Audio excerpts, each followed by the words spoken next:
Bonjour, aujourd'hui je vais vous expliquer comment faire un site simplement, rapidement. Donc on parle d'un site plaquette, d'un site e-commerce très très simple. C'est pas un site conversationnel, c'est pas une app. Vraiment l'idée c'est de vous montrer comment en une heure on peut sortir son premier site seul, sans aucune compétence technique. Donc la première, enfin je vais faire des choix, hein, c'est-à-dire on va héberger chez OVH et faire un WordPress et pour le site e-commerce, un WooCommerce. Ok. Donc, première chose à faire, on va chez OVH. Voilà, tout simplement. On tape, on cherche un nom de domaine, euh, top super site, par exemple. Hop, on voit les super prix. Il a l'air disponible. Donc, hop, on l'ajoute au panier. On continue la commande. On passe ça. On ajoute un hébergement, donc l'hébergement de base va suffire à un site plaquette, un site B2B. Voilà, 43 euros. Euh, on continue la commande. Et là, on va demander en fait une installation WordPress. On peut prendre un PrestaShop, un Drupal, un Joomla. Je vais vous montrer sur le WordPress. On clique sur continuer la commande.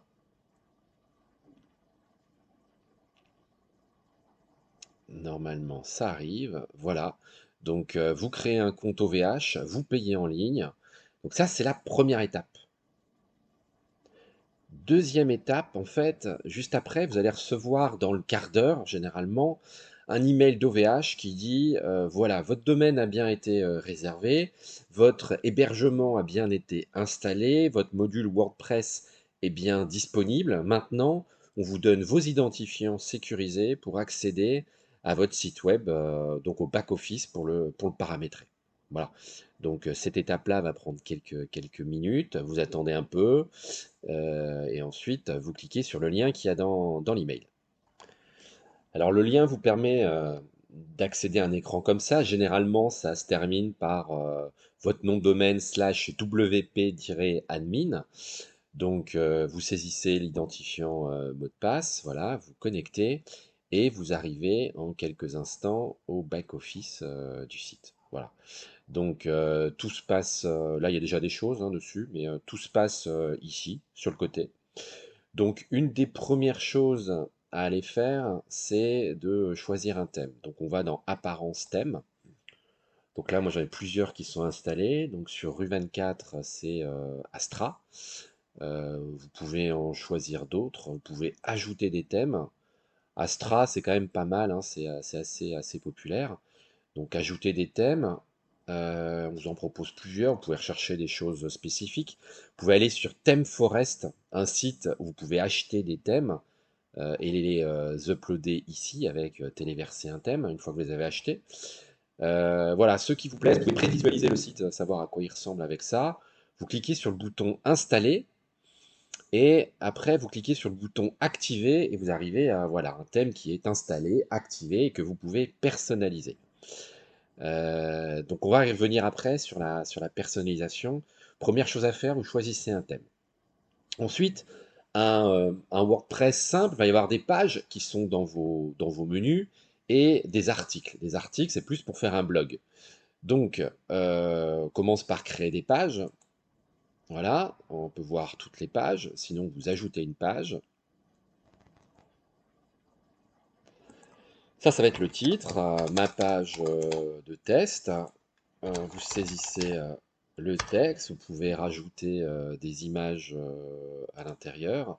Vous pouvez faire tout un tas de choses. Donc pour rajouter des images, vous choisissez un peu. Voilà, soit vous rajoutez un paragraphe. Hop, on va aller voir tout ce qu'on peut ajouter. On peut ajouter des images. Donc ici, hop, vous mettez téléverser. Téléverser. On va aller choisir une image n'importe où. Voilà, vous l'uploadez, elle va se trouver ici. Vous pouvez mettre en forme les titres, donc ceci est un titre. Voilà, vous cliquez dessus, vous dites ça c'est un titre. Voilà, avec donc un formatage qui est particulier pour les titres, des sous-titres. Si vous voulez faire des listes, c'est texte 1, texte 2. Hop, vous choisissez le format liste, voilà. Donc, créer une page simplement comme ça. Vous pouvez regarder l'URL qu'elle va avoir, si vous voulez l'appeler votre nom de domaine / test comme ça. Et ben voilà, vous appuyez sur publier. Donc elle va exister et vous pouvez aller voir la page. Voilà. Je n'ai pas mis la photo, mais ça ressemble assez fidèlement à ce qu'on avait juste avant. Modifier la page. Donc les pages, c'est ce qui va être plutôt des pages statiques que vous mettez dans les menus. Après, pour faire un article, c'est exactement la même chose pour faire votre blog. Donc le titre de l'article, hop, le texte descriptif, vous pouvez rajouter des photos, faire tout un tas de trucs plus compliqués que ça, mettre des galeries, mettez publier et ça fonctionne. Donc vous avez tous vos articles, en créer toutes vos pages, ok. Donc vous faites vos pages à propos, qui sommes-nous, mention légale, voilà. Euh, Ensuite, vous allez aller créer des menus. Donc par défaut, il y a des menus qui vont être prédéfinis. Euh, donc pour créer un menu, vous avez plusieurs types de menus. Donc voilà, on va prendre le menu, celui qui est dans le header de mon site. On le sélectionne. Voilà, il y a l'arborescence qu'on retrouve sur le site. Donc vous cherchez vos pages ici. Voilà, ma page de test. Vous mettez ajouter au menu. Elle se met généralement en bas. Vous pouvez la glisser où vous voulez dans les menus. Vous pouvez changer son petit nom. Elle s'appelle ma page de test. Là, je vais l'appeler test 2. Vous enregistrez. Et là, vous allez voir donc sur votre site, enfin on ira juste après, que c'est bien dans les menus. Donc cela, c'est pour créer une arborescence de menus. Vous pouvez rajouter des liens ici. Vous voulez mettre une page vers un site extérieur. Vous mettez l'URL de la page, le nom du lien, voilà.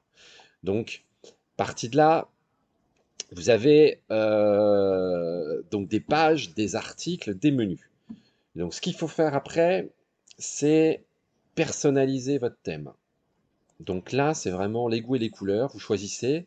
Vous allez perdre un peu de temps au démarrage. C'est pas très très compliqué, mais vous êtes obligé de faire des choix. Donc, par exemple, des choix de typographie. Vous pouvez choisir dans ce thème-là. Alors, c'est pas toujours la même chose hein, que ce que vous voyez à l'écran. Ça dépend des thèmes. Mais vous pouvez choisir la taille des textes. Hein. Vous pouvez choisir tout un tas de choses ici donc sur la typographie. On va revenir en arrière. Vous pouvez choisir les couleurs de ces textes. Voilà, tout simplement. Ensuite, constructeur d'en-tête. Ça va être quoi ici? Vous pouvez uploader en fait le logo qui va être ici. Hein. C'est un WYSIWYG. Donc quand vous faites un changement ici, vous allez le voir, vous allez le voir là. Vous allez paramétrer, voilà, est-ce que le titre s'affiche sur les PC, les mobiles. Vous voyez, c'est quand même pas ultra compliqué. Ensuite, vous allez regarder fil d'Ariane. Donc fil d'Ariane, c'est un peu le menu de navigation qu'on trouve ici sur les blogs. Donc vous pouvez ajouter un fil d'Ariane pour mettre un menu de navigation. On va aller voir ce qu'il y a dans le blog. Ici, c'est pour, voilà, sur le blog, c'est la largeur de l'écran. Donc, bon, il y a tout un tas de paramètres. Vous pouvez rien toucher ou toucher, changer. Euh, voilà, donc, partie de là, vous pouvez construire en quelques dizaines de minutes, là, plutôt publier, hein, si vous voulez modifier les changements. Vous allez avoir des pages, un article, enfin un blog avec des articles dessus. Vous allez paramétrer des menus et après vous allez juste définir quel look votre site va avoir. Donc ça, globalement, ça peut vous prendre 1 heure et demie ou 5 heures si vous avez des besoins très spécifiques. Vous pouvez installer des petits plugins, j'expliquerai juste après comment on fait, qui vous permettent de faire des pages très designées, donc des divi, par exemple, des IVI. Euh, je trouve que ça ralentit un peu les choses, c'est un peu compliqué, mais vous pouvez faire vraiment ce que vous voulez dans le moindre détail. Donc là, on a un site, on va dire, plaquette, simple, autant de pages que vous voulez, voilà. Après, pour faire évoluer ça, vous pouvez aller voir ce qui se passe dans les extensions. Donc les extensions, c'est des petits logiciels que vous rajoutez, euh, comme ça. Donc là, il y en a pas énormément. Vous pouvez ajouter des extensions. Donc là, on va voir comment créer, transformer ce site plaquette en site e-commerce. Donc, on va ajouter une extension. On va aller taper euh, WooCommerce, par exemple. Ça marche mieux. Hop, WooCommerce. Donc, c'est un petit logiciel, hein, c'est celui-là, hein, 5 millions d'installations. Si vous voulez installer des plugins, vous regardez le nombre d'installations, les notes et les mises à jour. Un plugin où il y a peu d'installs, peu de mises à jour, ça vous apportera sûrement pas mal de problèmes. Donc là-dedans, vous allez trouver mais, tout ce que vous voulez, hein, des plugins d'amélioration SEO pour faire des choses spécifiques, pour faire de la réservation, des plugins de résa, voilà, des modules Stripe pour rendre marchand. C'est vraiment la caverne d'Alibaba, donc on va l'installer. WooCommerce.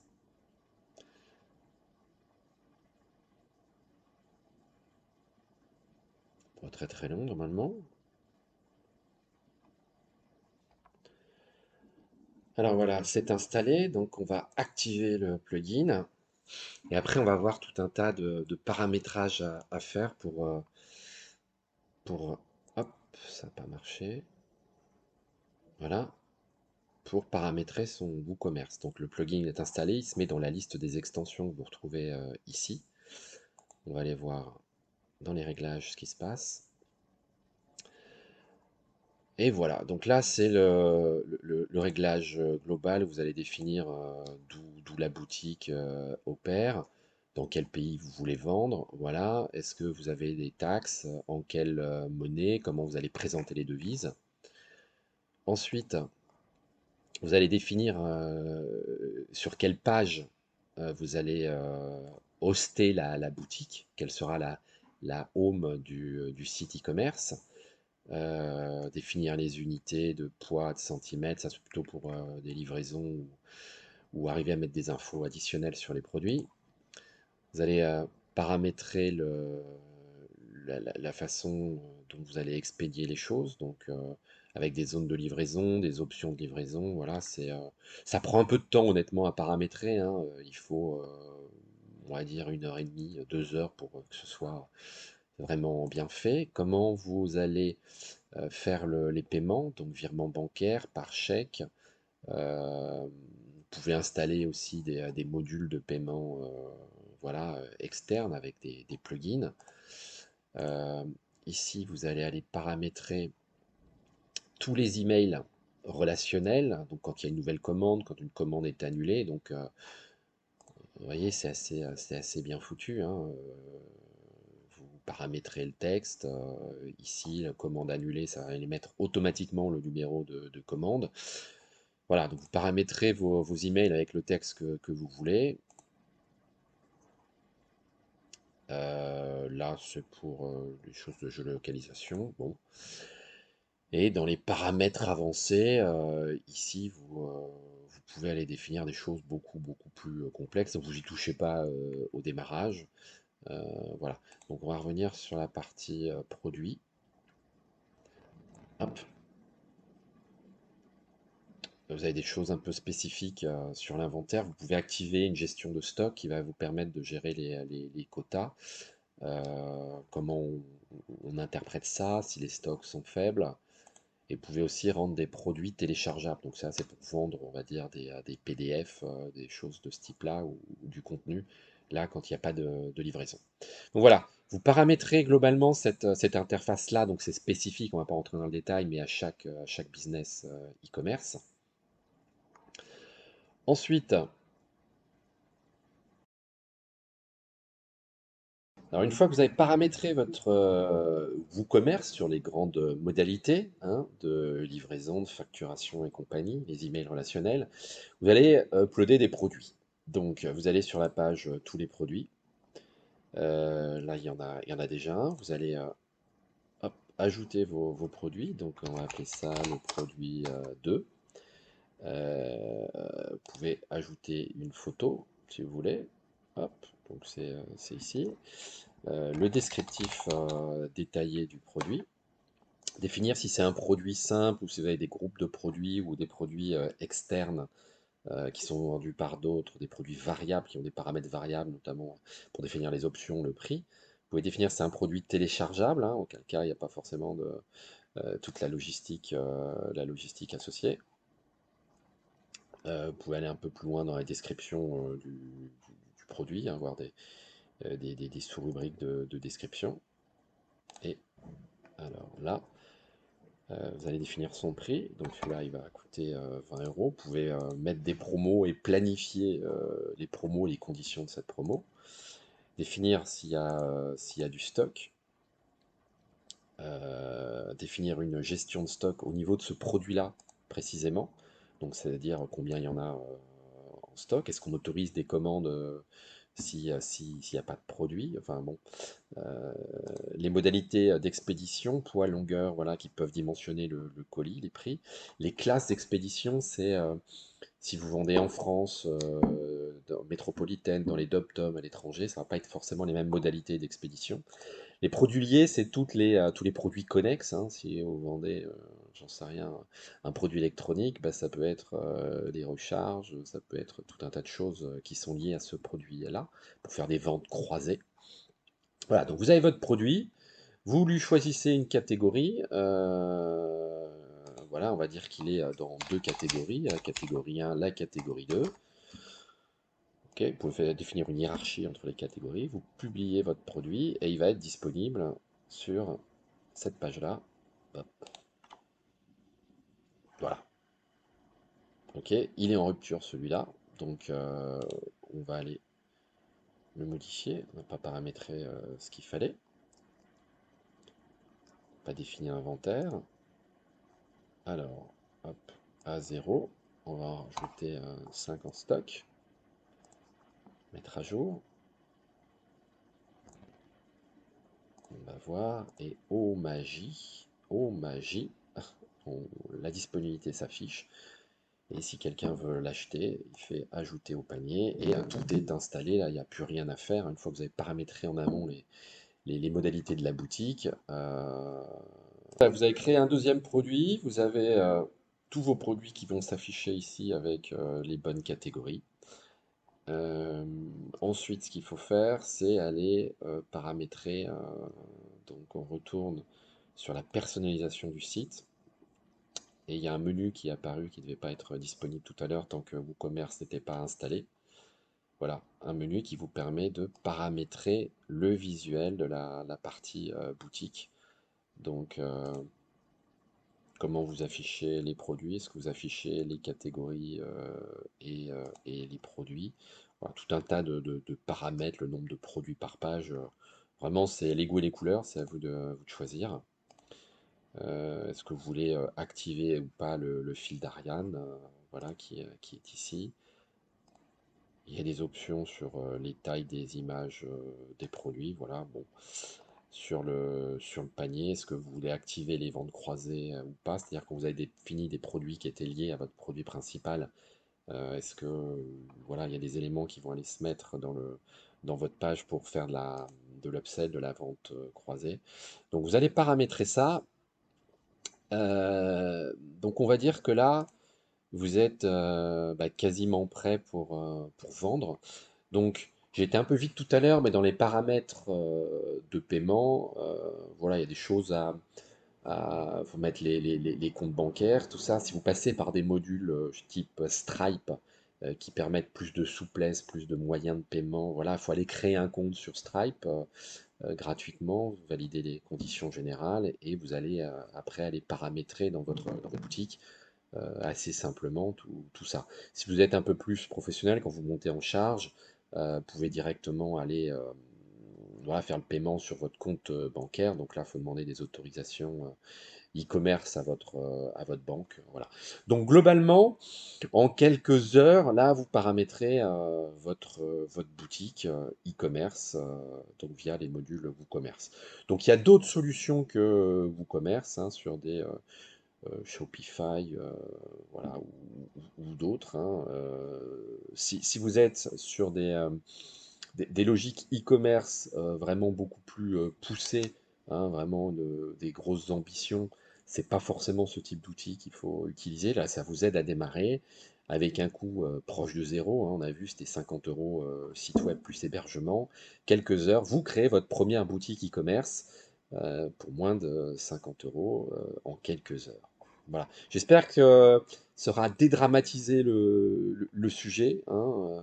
Nombre de gens se disent qu'ils n'ont pas les compétences techniques pour faire ça, chercher un développeur. Il y a des gens qui vont vous facturer 2 3 000 euros pour faire ce que je vous ai montré, hein. Alors ils vont passer du temps, ils vont aller peaufiner les textes, les images, paramétrer ça comme des as, mais voilà, vous pouvez, si vous avez peu de moyens, faire l'économie de ça pour tester un marché rapidement. Ça peut être utile.